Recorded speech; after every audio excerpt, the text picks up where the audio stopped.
Hello everybody and welcome back to my channel. Hope you're liking what I've been putting out so far. So today we are doing another top 10 list, and this time it's in beautiful Barcelona.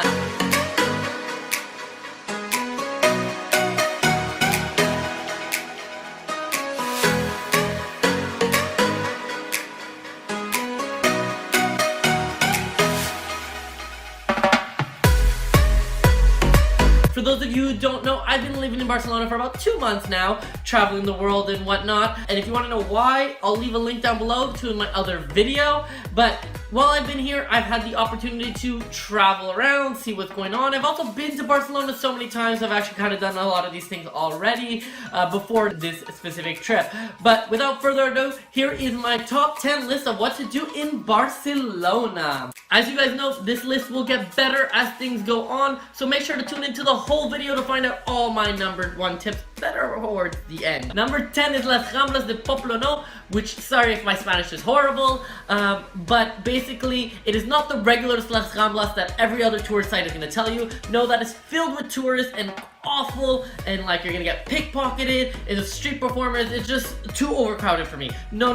We're gonna head to the other side of town, and this is where locals go. It is a small street that have all been closed off to traffic, so it's super easy to walk distance. It's like got this whole urban planning sort of regime going on. While you're there, there's loads of little quaint restaurants. It's super quiet, much more local. You can also go straight to the beach from that specific point because it is right down at the end. But while you're in that area, definitely head to Elite Che, which is a gelateria slash horchata sort of bar, and definitely get yourself an horchata. Now, horchata, the original one, is orange flavored, but they do have a different few other ones, and it's basically like this really sugary drink that tastes really fake but also quite delicious. So definitely get one of those while you're there, and that would be the place I would recommend to get it. Number 9 is Montjuïc, not Castel de Montjuïc, which is what everyone will tell you. Although Castel de Montjuïc is quite nice, it is just basically a castle at the top of a hill, and you can get some great views of the city. And if you are going to Castel de Montjuïc, you will get, if you go on the first Sunday of the month, it is free to enter, otherwise it's about €5. But I am talking about the fountains of Montjuïc. The fountains of Montjuïc are specifically like the Bellagio fountains of Spain. They put on a nightly sort of performance, choreographed to music and lights, and they all kind of go crazy.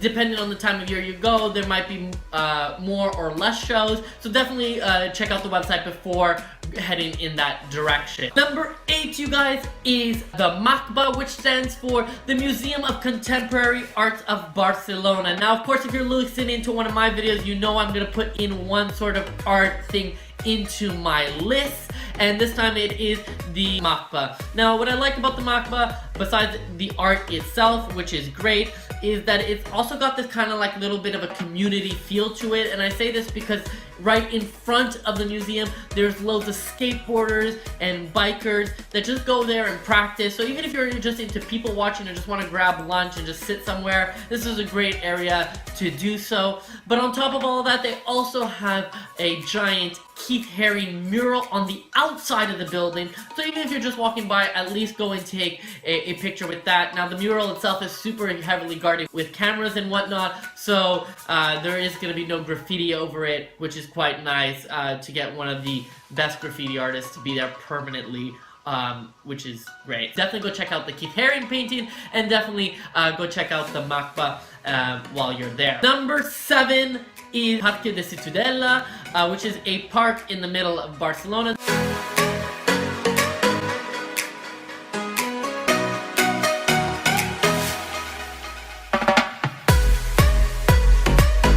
It's a great place if you want to just chill and hang out.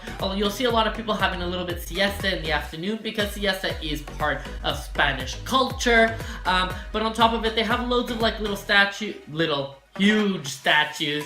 One of it is of a giant mammoth. You can definitely take a picture of that. They also have this giant, I don't know, thing in the middle of the park, which is it looks like a fountain of Trevi of sorts, but like bigger and building-er, and it's quite beautiful. Honestly, definitely worth checking out. Get some lovely pictures in there. But other than that, you can from there you can easily walk to the I guess an Arc de Triomphe of sorts, which is just up the street.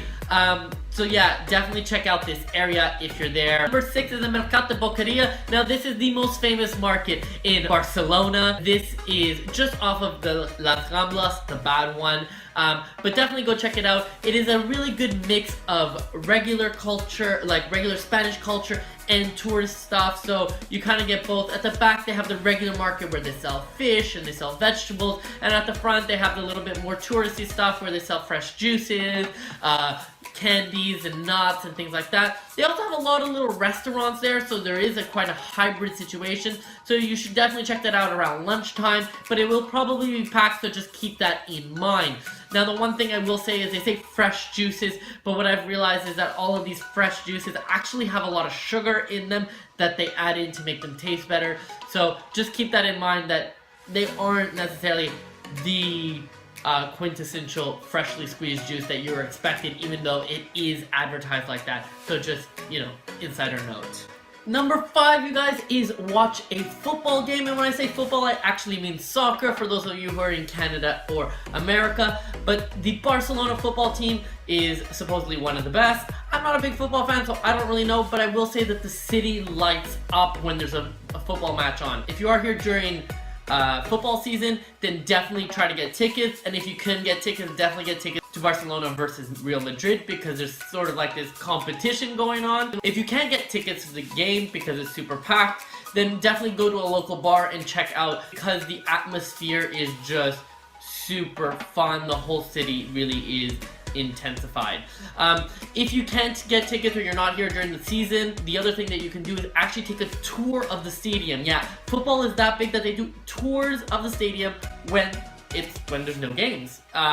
So if you are a football fan, it's definitely something to check out, and if you're not, definitely something to check out either way. So number 4, you guys, is La Sagrada Família, which was a church that was started in 1882 and it's been under construction for 136 years. Yeah, that is right. It is still under construction to this day, so depending on when you go and make your way to Barcelona, it still might be in construction. It is said that the Sagrada Família is actually going to be finished in 2026, but personally, I don't believe it, because just last year they got fined $41 million for doing 136 years of construction without a permit. So I think that the construction is probably going to take just a little bit longer. Now, Sagrada Família was designed by Gaudi, one of the many things you can find in Barcelona that is designed by Gaudi, but this is definitely one you should check out. If you want to go inside the Sagrada Família, I would suggest you buy your ticket online in advance. Maybe just a day or two is more than enough, but if you don't get your tickets, you can line up outside. It will be about an hour or so wait unless you get a tour guide, but even if you don't want to go inside, it's definitely worth checking out from the outside because it is spectacular. It is definitely one of the best churches I've seen in Europe, and if you've been in Europe, there are a lot of churches, so that one, just to tell you that one is really right up there. Number 3 is Parc Güell, and again, yes, this is another one of Gaudi's masterpieces, and these are probably the only 2 Gaudi pieces that I'm putting on this specific list. But Parc Güell is a fantastic. It is a park. There is a paid section and an unpaid section. The paid section is where most of the Gaudi mosaics and stuff like that are.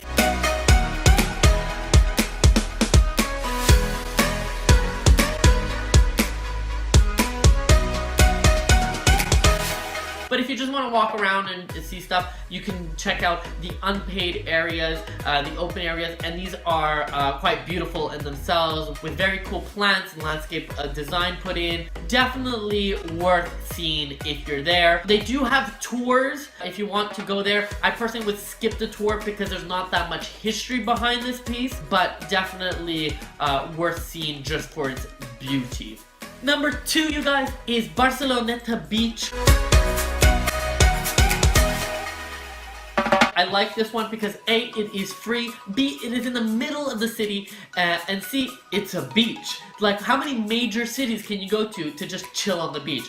Now, Barcelona's got loads of beaches in the surrounding areas, and Barceloneta is by far not the nicest one. But the reason why this beach made my list is because it is in the middle of the city. So you can go there just for a couple hours, have a walk down the promenade, or spend a half a day or a day. And it's very easy to get to and from different activities, so you can go have dinner or lunch and then head to the beach and vice versa. So you don't have to make a whole trek and make a whole day trip out of it. You can literally just do it in a small jiffy. Now the beach itself is quite beautiful. You can surf there as well. You will see that in the summer. There you will get your usual hagglers that will try to sell you a massage and things like that. But other than that, it is quite fantastic and definitely worth heading to. And my number one thing, my favorite thing in Barcelona that you must do, and that is Bunkers de Carmel. Now, it is this old, I guess, bunker. I don't even know what it used to be completely honest. That's kind of been destroyed, and people just go up there and sit and just enjoy the view. The view is one of the most fantastic views I've seen in any city, honestly. You get a 360-degree view of the entire city, and you really get to see how big the city is from this vantage point. Now, these clips that I'm showing don't even really capture how amazing this view is. You really have to be there to get it in. It is a little bit out of the way, but definitely worth it. My suggestion is grab a few beers and some snacks before heading up there, because there's literally nothing up there, and you can really just chill with some friends and have a chat and have a drink and enjoy it. If you can make it there from sunset, good on ya. I went during the day and it was still very worth it. So, bonus tip for all you foodies out there is Poble-sec. Now, Poble-sec is this little neighborhood that is filled with bars and things like that, but the reason why I am giving it as a bonus tip, it is known specifically for its pinchos. Now, its pinchos are basically little open bread sandwiches, super little tiny ones, like 2 bites, let's say, and they have different types of toppings and things like that. They deck them out, and in this area they sell all the pinchos for €1. How it works is you just go up to the counter, you grab whatever sandwiches you want, and you go ahead and eat them, and then at the end they count the amount of toothpicks that you had, and that's how they'll charge you. If you are getting hungry around 5 or 6 o'clock, because the Spanish people eat late, like 9 o'clock, this is a great alternative to grab a beer, grab a pinchos, and just chill and enjoy the evening. Hey guys, I hope you liked that video. I hope to make so many more of these in the future. If you haven't already, hit the subscribe button, and let me know where I should be going next, what I'm doing right and what I'm doing wrong. I am really loving to hear your comments. I read every single one of them, so please drop a comment down below. And until next time, I'll see you around. Peace.